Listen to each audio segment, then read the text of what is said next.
Hello, I'm Ingrid, and I'm 27 years old. I was orphaned at a very young age because both my parents passed away in a car crash. They didn't have any family to look after me, so I was put into an orphanage. I was there for about 3 years before my parents adopted me. My adoptive parents turned out to be these billionaires, so I had a pretty rich and fulfilling life after that. They didn't want to make my adoption a big deal, so they kept it hushed up. They wanted to do good without it having been broadcast everywhere. When I turned into an adult and had my own place, the two of them decided that they wanted to expand their business further and took to touring Europe in search of opportunities. It was around this time that I met Patrick, my now ex-husband. We met in college and instantly liked each other after a couple of conversations. Patrick was a very happy-go-lucky, caring man that made me like him a whole lot more. Our dates led to us becoming an official couple. We had the perfect relationship, although there was one problem. It was no secret that Patrick's family did not like me. The first time I met them, Patrick and I had just graduated college. He waited to introduce me to his parents until we were both well settled in our lives. By that, I mean that we were both working good jobs. Patrick had warned me that his parents tended to be a little judgmental when it came to their children's significant others, and he wanted me to have the best impression I could. I didn't mind because, if I was being completely honest, I hated meeting the parents. It was a nerve-wracking thing, and if I had the option to delay it, I would choose it over and over again. By the time Patrick had introduced me to his parents, we had been dating for a good 4 years. In those 4 years, we also got engaged. So I guess that in itself, it was going to be a problem for his parents, considering they never even got to know me as his girlfriend. I remember freaking out about it with Patrick the day before we were supposed to meet his parents. "They're going to hate me, Patrick." "They won't, I promise you." "Do you not think that they'll be shocked to find out that we're engaged?" "Well, yeah, but I don't think it will be that big of a deal." "Are you being serious right now? You were scared about introducing me to them because you know how judgy they are. And you think introducing me as your fiancé is not going to make them judge me even more? Look, even if they do, will what they say really matter? It won't to me, but I don't know about you. You always seem so careful about them. I promise you that it won't affect or matter to me at all, Ingrid." "All right, if you say so. But do you think maybe we should just not tell them we're engaged and then like a month or so later we should tell them? Will that make you feel any better about this whole thing? Because I have no problem with either of the options." "I think we should hide it. Just in case. I'll do anything to get on their good side." "You have nothing to worry about. I'll be there with you no matter what." "Thanks, sweetie." The only reason I had been freaking out so much was because whenever I suggested that Patrick tell his parents about me, he would make a whole fuss about them not going to approve of me. Now, at this point, I began to kind of understand why. You see, Patrick's family were pretty rich, and they loved to live lavishly. They wanted that for their children as well, and the only way they accepted their children dating was if they also mingled with people who were as rich or even richer than them. The way I was living back then was by no means rich, according to their standards. I hadn't told Patrick about my family because I didn't see the point of it. Plus, by the time I figured out why he was so adamant about not letting me introduce myself to his parents, I felt like it was even more unnecessary for them to know just who my father was. I wanted them to like me for me and not for my money. I naively believed that they would like me that way, but oh boy, was I wrong. We decided to meet Patrick's parents at a fine dining restaurant at that time. Patrick held my hand as we walked in. I wore my engagement ring on my necklace because I wanted to keep it on me without actually drawing any attention to it. When we got to our table, his parents already looked upset. Patrick told me to expect that because they were big sticklers about time and we had arrived exactly 2 minutes late. Well, we were already off to a bad start. His parents gave me a once-over and twisted their faces into disgust. They proceeded to ignore me for a little while as they made conversation with Patrick. I will admit I felt really small in their eyes. The longer they ignored my presence, the stronger my urge grew to leave. I kept my head down for the most part until finally Patrick drew his parents' attention towards me. "Mom, Dad, you can't just keep talking to me. Here, this is my wonderful girlfriend, Ingrid." "Oh, hello. It's a pleasure to meet both of you." I wish I could say the same. "Mom." "What? I'm only speaking the truth." "So, Ingrid, I heard you and Patrick met in college, is that right?" "Yes, we did. We happened to share some classes together." And how did you manage to attend this college? From what I know, the tuition is pretty high, and it's a pretty hard place to get into." "Dad, that is enough." "Patrick, you will not speak to your father that way. He's asking a very valid question. Ingrid, please answer him." "Well, I got a full ride there. I'm super grateful I got to go there because not only did I get to learn a lot of things, but I also got to meet Patrick, which has been one of the best things that has happened to me." "Of course, it's one of the best things that's happened to you. He's loaded and you need that kind of money. At least you have some brains because your looks aren't all that good." "You know what? That's enough. We're leaving. Come on, Ingrid." Patrick grabbed my hand and we walked out. I was in shock at the way that his parents had treated me. I couldn't believe that people could be so mean so openly and to the person's face. I was in too much shock to even feel anything. The car ride back home was silent because Patrick was fuming. When we reached home, Patrick made it a point to make sure that I was doing okay. But truthfully, at the moment, I really did not know how to feel. I had dressed up nicely and made sure that I sat properly as well. I didn't order anything expensive, but somehow, without me even saying a word, Paula and Marley made their judgment about me. Patrick didn't speak to his parents for a while after that. They texted him and told him that we had been very disrespectful by walking out on them during lunch. Patrick didn't respond to that and only texted them about a month later to tell them that he had gotten engaged. His parents weren't too happy about it, but Patrick threatened them with no contact if they said or did anything against me. They offered to pay for our wedding on the condition that they got to make all the decisions regarding it. Obviously, neither Patrick nor I wanted that, so we decided to do the next best thing: elope. My parents were in Europe, and they knew about me eloping. They were just happy that I was happy, and they did send Patrick and me a gift.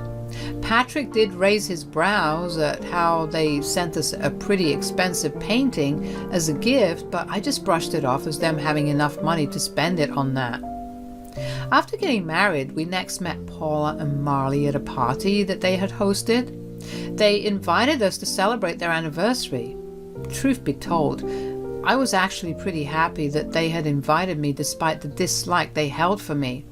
When we got there, I was ignored by everyone. If you think being ignored by 2 people was embarrassing, being ignored by about 30 people was even worse. I hung by Patrick's side for the most part, but nobody even tried to talk to me. If I ever did try to speak and make conversation, people would just either look me up and down and walk away, or they would continue talking to Patrick as if I never said anything. By the end of the night, I was in tears. I was humiliated and downright disgusted by the behavior that everyone was showing. The crowd had asked Paula and Marley to make a speech at the end of the night, and they got up to make one. By this time, I was tired and I wanted to go home. But in their speech, they began by talking about how grateful they were to have almost everyone in the room in their lives. That was only the first jab that they threw at me. They kept making many more, which the guests kept laughing at. At some point, I just got up and walked out. I ordered an Uber and went back home. I cried the entire way back home and up until Patrick got back home. When he got back, he seemed upset and angry. "Why did you walk out like that? Do you know how embarrassing that was for me?" "What? What are you talking about?" "Don't play dumb with me right now, Ingrid. I had to endure my parents yelling at me and a lot of the guests pitying me for being with you." "Are you serious? What about how embarrassing it was for me?" "Oh, come on, Ingrid. You could deal with it for one night. It was my parents' anniversary, for God's sake." "I was ignored by everyone, and your parents chose to make even more fun of me in their toast. How do you possibly expect me to be okay with something like that?" "I'm not saying what they did was right, but you could have just lived through it. I would have spoken to them about it after." "What would that have done for me? I don't like being put in positions where I'm only being humiliated. Everyone was laughing at me. You've never been in that position before, so it's easy for you to talk about this like it's no big deal." "My parents expect an apology from you. I want one too." "I'm afraid that I won't be doing that. I'll only do that if they give me one too. As for your apology, I see no reason for apologizing to you. You always stood up for me. I don't see why this is any different." "This is very different because, unlike before, you humiliated my family in front of all our guests." "And your parents humiliated me, your wife, in front of all their guests." "Maybe my parents were right about you. You're impossible." With that, Patrick went to sleep in the guest bedroom. I couldn't understand why he'd had a sudden change of behavior. Was it really that bad for him after I walked out? He was always the first person to stand up for me, especially considering the fact that I was usually bored with whatever his parents had to say about me. For me to walk out should have been the biggest signifier of just how bad they made me feel, yet Patrick didn't seem to care about that. Patrick didn't talk to me for the next week. I also got a lot of texts from his parents calling me ungrateful and an embarrassment. I tried to talk to Patrick, but he refused to. Eventually, I decided to give in and apologize to both him and his parents. Even that felt humiliating, but I was willing to go through it because I loved Patrick and I didn't want this to be the hill I died on. Things after that only worsened things for me. Patrick's parents retired and spent a lot of their time hosting family dinners. They hosted it once a week and Patrick was always invited. The first time they hosted it, Patrick brought me along with him to their house. As soon as I stepped in, the atmosphere in the room got awkward. Paula was busy getting ready, so she didn't see me immediately, but Marley and the rest of Patrick's siblings awkwardly glanced at me. They didn't talk to me, and Patrick left me to stand by myself while he caught up with the rest of his family. When Paula came downstairs, she saw me and practically flew over to me in rage. "What are you doing here?" "Excuse me?" "No, I will not excuse you. What are you doing in my house right now?" "Well, you invited us for dinner." "Wrong. I invited Patrick because it's a family dinner." "I'm Patrick's wife, so I'm a part of this family, am I not?" "Absolutely not. An orphan like you deserves no space in this family." What? You thought you could hide the detail from us? We do background checks on our children's spouses, and you are not in my son's league whatsoever. I will never accept you here. Why not? That can't be the only thing that determines whether I get to be a part of your family. You're ugly and poor. You'd never fit into our elite circles. I never want to see you again. Why are you being so superficial? Are you scared that I'll damage your reputation just by existing? Does the fact that I bring your son happiness not satisfy you? If happiness brought in money, a lot of people would be billionaires. This is exactly why you'd never fit in with us. Or maybe I'll just never be as superficial as the rest of you because I value who a person actually is.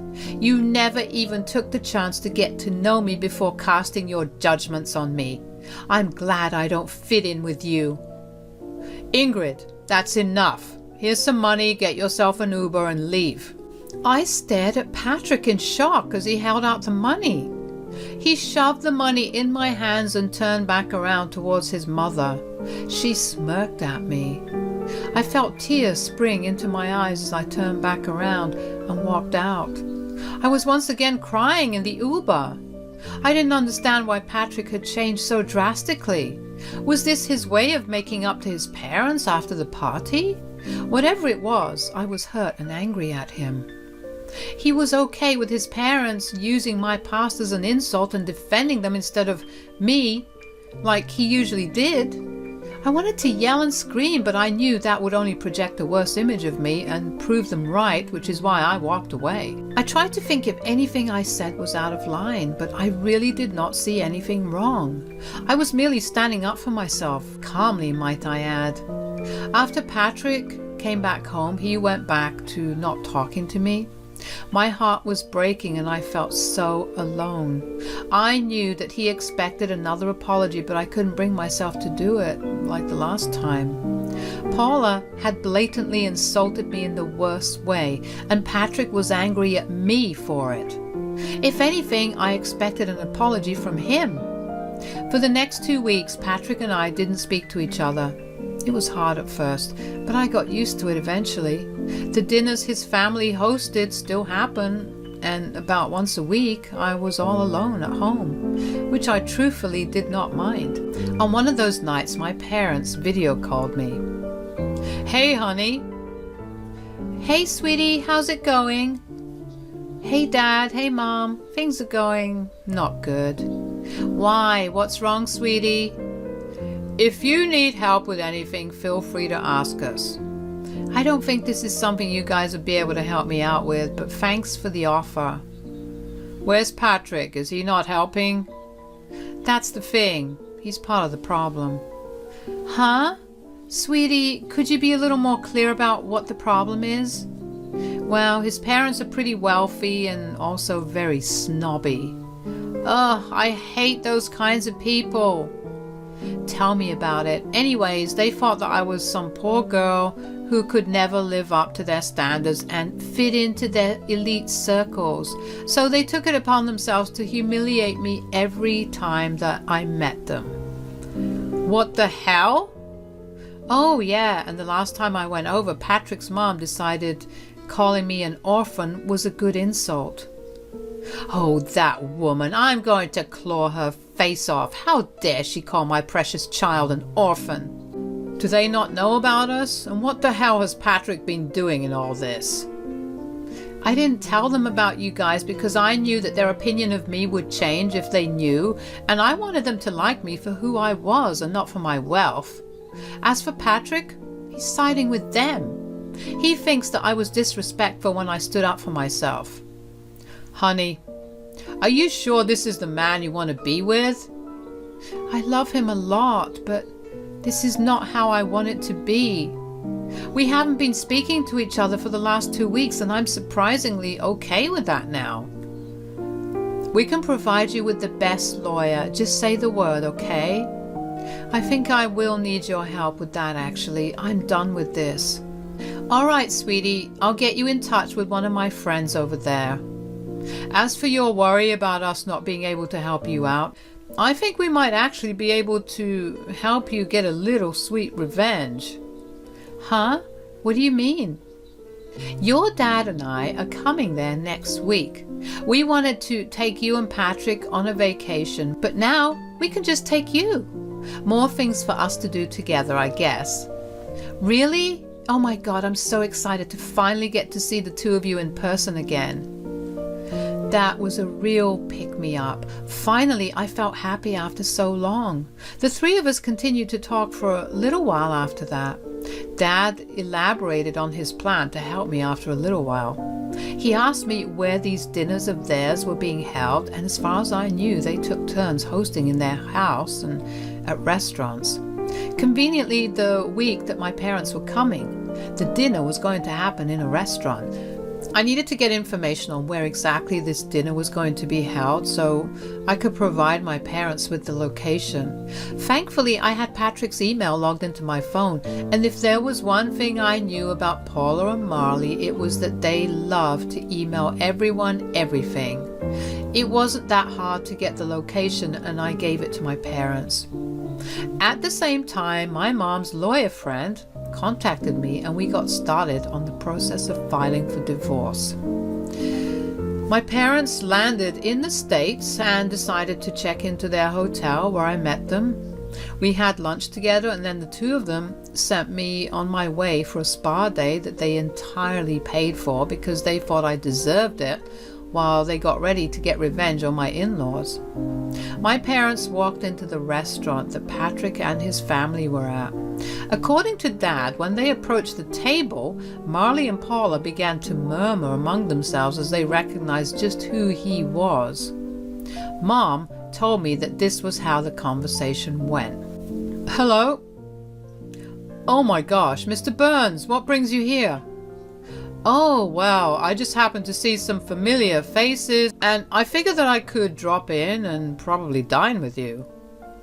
"Familiar faces? Who are you speaking about, Mr. Burns?" "Well, I see Patrick." Me? Well, hello, a pleasure to meet you. My daughter has spoken a lot about you, but speaking of my daughter, where is she?"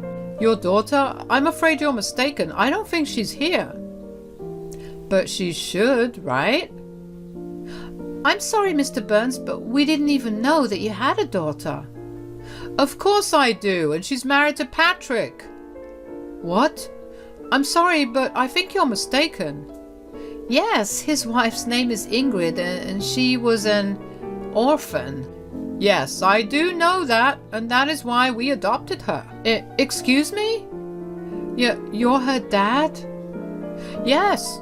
And from what I see, she isn't here. She's been telling me that there has been some problems with her in-laws, but I see what the problem was. It was you." "No, she was the one who hid this huge thing from us. If we knew, you would have treated her better. She didn't want you to treat her nicely because of her background." "Oh well. She did ask me to hand this over to Patrick." My dad handed Patrick the divorce papers and walked out. After that, it only took a couple of phone calls for a lot of investors to pull away from Marley's business. They were quickly crashing, and nothing was more satisfying than watching them crumble down to the levels that they made fun of. I got a lot of texts from all Patrick's family calling me a bunch of nasty names, while some of them begged me to talk to my dad and reverse what he had done. Patrick thankfully signed the divorce papers without any hassle. My parents and I went on a long vacation after that. I had the time of my life, and I slowly began to heal. Yeah, it hurt that I had lost the love of my life, but I also learned just how important it is to stand up for myself. I'm forever grateful to my parents for everything they've done for me, and I can't wait to see what else life has to offer me.